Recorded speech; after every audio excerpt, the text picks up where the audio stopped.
It was a long, long time ago.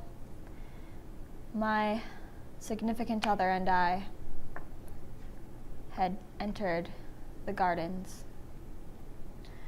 I told him of my woes of not wanting to marry the dragon prince.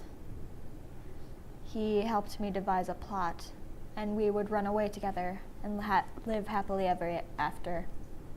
But we did not live happily ever after. In the garden we spoke of my running away. He was going to assist me.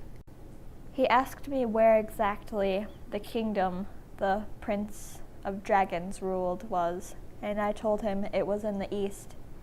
We crossed the border. It was around 2 a.m. I was awfully tired.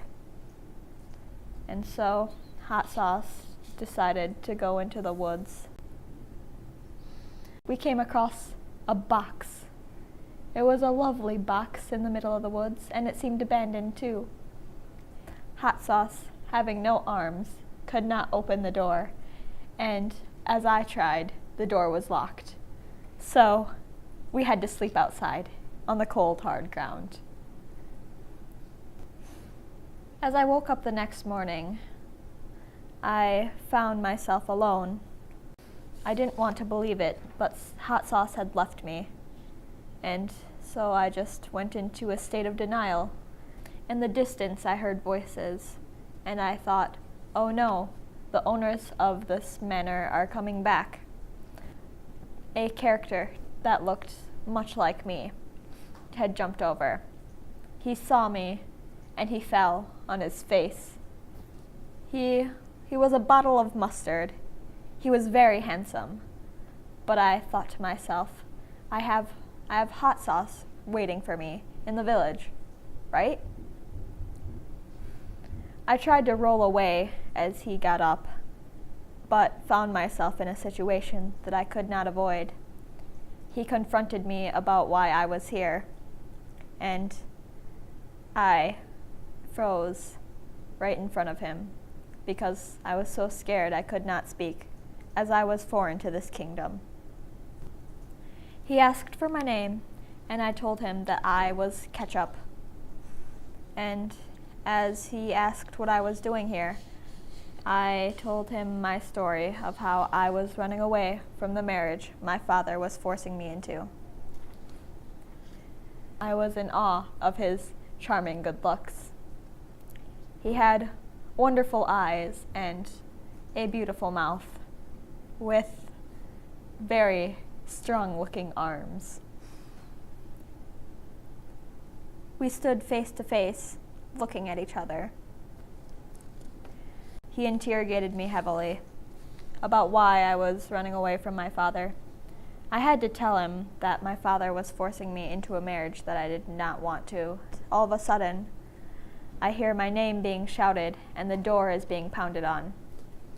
I got really scared, and so, worried for Mustard's sake, along with his companion Soy Sauce, I shoved them out the back of the box.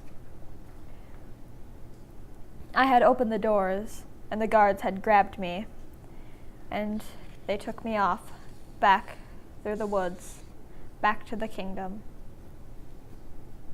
I did not want to go with them, but there was nothing I could do. There were 10 guards, and one lonely me. Mustard, you cannot be here to save me. You cannot fight them. There are 10 guards. I responded with, I don't care. It's not like they can arrest me anyway. I told her she was the only girl I had loved. Princess Ketchup, please marry me. Of course, I could not resist. He was so kind. I learned that he was the dragon prince.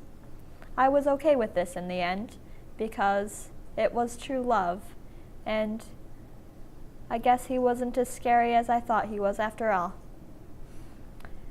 He ran with me down the aisle, and we had gotten aboard his dragon. We waved goodbye to the kingdom as we were going on our honeymoon. We weren't always happy, but we lived pretty happily ever after. I mean, yeah, we had some lovers' quarrels and everything, but, that kind of happens in relationships. But the point is, we lived and we stayed together with an eternal love forever.